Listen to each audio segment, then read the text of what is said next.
So, good morning sir, and good morning everyone. So, kanina po is about sa mong app is Consolatrix Campus.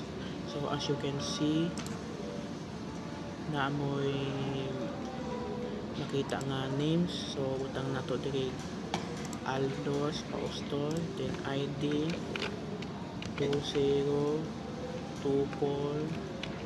2034 and 5. Then select ninyo ang inyong year, third year, and ang ato ang isudlan karon is College of Information Technology. Then next is atong email. Itong email nato Aldos Argas Paustor gmail.com.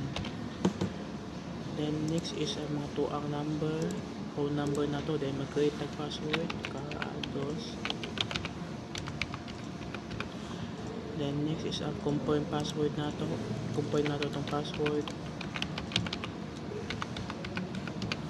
Then next is next pero make sure sa nato nga mga should ang ato ang password. Then next is kani ang ato ang bio. So pwede na nato na ibutang bisag unsa. Then create or depende lang ninyo or name lang names. Pwede po name. Then create.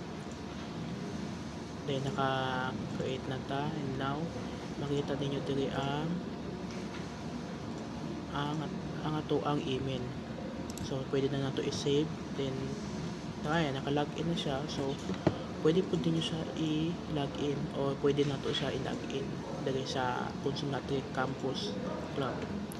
So nakita na nato diri naka-login na siya. So makita na diri ang home, clubs, about, and sa contacts, then sa events, campus events. So mga to siya. Sir, thank you and God bless.